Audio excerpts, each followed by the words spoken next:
तकरीबन 100 मीटर की ये इमारत है। और अगर बात करें तो सरदार पटेल की मूर्ति भी जो है वो भी 185 है। तो यानी अगर देखा जाए तो वाकई अपने आप में बड़ी इमारत है। और जब ये ढहेगी तो तकरीबन 4 से 4.5 मंजिला, आप मानकर चलिए कि 5 मंजिला तो सिर्फ मलबा होगा, डेब्रिस होगा। यही तो इंटरेस्टिंग जो फैक्ट्स हैं अंकित, यही लोगों को उत्सुक भी कर रहे हैं और इसीलिए कुछ लोग पहले से ही यहाँ पर आना शुरू भी हो गए थे। देखना चाहते थे कि आखिरकार इतना बड़ा जो चैलेंजिंग ये टास्क है कैसे पूरा करेगी टीम, और टीम भी वहां पर पहले से ही लग गई। मॉनिटरिंग पहले से ही शुरू कर दी गई। कल भी हमने आपकी रिपोर्ट देखी थी, उससे पहले भी हमने आपकी रिपोर्ट देखी थी। जो एक्सपर्ट्स हैं वहां पर डटे हुए, उन्होंने बताया किस तरह से 9 सेकंड्स के अंदर ही पूरी बिल्डिंग जमींदोज होनी है।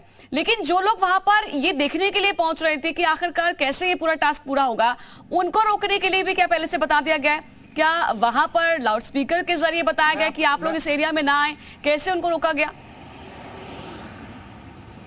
देखिए, मैं आपको बता देता हूं क्योंकि कल नोएडा प्राधिकरण का प्रेस रिलीज आया था जिसमें साफ तौर पर कह दिया गया था कि नोएडा प्राधिकरण की टीमें यहां पर आज सुबह से ही अलर्ट पर हो जाएंगी। और ये जो आप बताने का जिक्र कर रही हैं वो उनको रात से ही चेतावनी दी जा रही थी कि और माइक के जरिए और अन्य माध्यमों से उनको कहा जा रहा था कि आप लोग अपने अपने घरों को छोड़कर दूसरे स्थानों पर चले जाएं। और आज स्पेसिफिकली जो 7 से 8 बजे का समय है उसमें नोएडा अथॉरिटी की तरफ से जल निगम की टीमें यहां पर हो जाएंगी, स्वास्थ्य विभाग की टीमें यहां लगाई जाएंगी।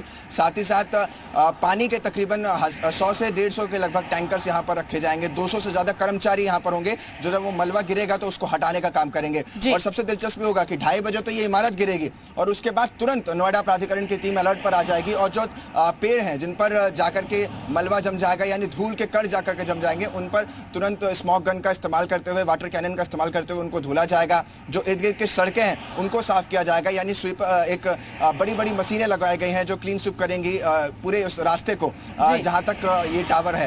तो यानी पूरी प्राधिकरण की तौर से भी तैयारी है। ट्रैफिक यातायात का भी कल एक बार दोबारा से रिव्यू आ चुका था कि किन किन रास्तों पर आप जाएं, किन किन रास्तों पर आप ना जाएं। और सुबह से ही इंतजार इसी बात का था। और क्योंकि जिस तरीके से नोएडा अथॉरिटी की टीम और कल जिस तरीके से रितु महेश्वरी नोएडा प्राधिकरण की सीईओ ने बैठक की और इस बैठक में निर्णय लिया कि कौन कौन सी कितनी टीमें अलर्ट पर होंगी, तो ये भी हमने आपको बता ही दिया है। तो ऐसे में आप दिलचस्प तस्वीरें होंगी क्योंकि सेल्फी का पॉइंट बन चुका था और लोग आ रहे थे और पीछे इमारत के साथ फोटो क्लिक करा रहे थे। तो ये आप अमूमन आप कुतुब मीनार या ऐसी ऐतिहासिक इमारतों पर देखते हैं, लेकिन अब ये इमारत इतिहास रह जाएगी। ये एक बड़ा दिलचस्प मैटर हो जाएगा कि ये इमारत 2:30 बजे के बाद आपको नज़र नहीं आएगी, जो अभी हम अपने कैमरा के माध्यम से दिखा रहे हैं, यानी लेंस की नज़रों से हमारे दर्शक देख पा रहे हैं इस समय।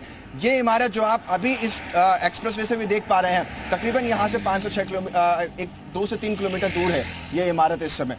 तो अभी आप यहाँ से देख पा रहे हैं, आपसे ठीक कुछ घंटों बाद ये इमारत आपको नजर नहीं आएगी, यानी दर्शकों को भी ये नजर नहीं आएगी।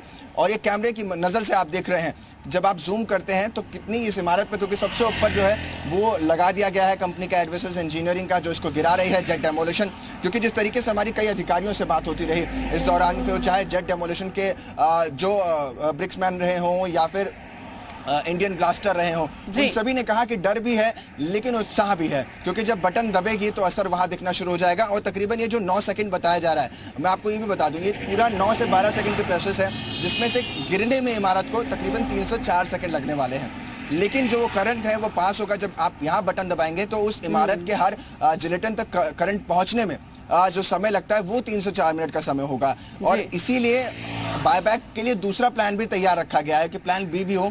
जब इस पर हमने बातचीत करने की कोशिश की और मैंने पूछा कि प्लान बी आपने क्या तैयार कर रखा है, तो उन्होंने कहा हमने दूसरी तरह से भी इसको, अगर कोई वायर जो है वो कट जाता है तो उसको तुरंत रिपेयर करने की भी कोशिश कर रखी है कि अगर ये नहीं होता तो हम इस प्लान पर शिफ्ट कर जाएंगे। लेकिन 100% है कि प्लान ए ही हमारा सक्सेसफुल रहेगा। और हम ठीक है, तो प्लान ए के तहत ही अभी आगे बढ़ा जाएगा। और अंकित, आप इस पर नजर बना रखें क्योंकि बहुत इंपॉर्टेंट है। महा कवरेज इसको लेकर हम जो है जारी रखेंगे और क्या कुछ अपडेट है लगातार आपको देते रहेंगे, क्योंकि कुछ ही सेकंड्स में, महज 9 सेकंड्स में 32 मंजिला ये जो इमारत है वो ढहेगी। किस तरह से पूरी प्लानिंग है, किस तरह से मॉनिटर यहां पर किया जाएगा और कैसे जो एक्सपर्ट्स हैं लगे हुए हैं, वो लगातार हम आपको दिखाते रहेंगे। वक्त है छोटे से ब्रेक का। आपको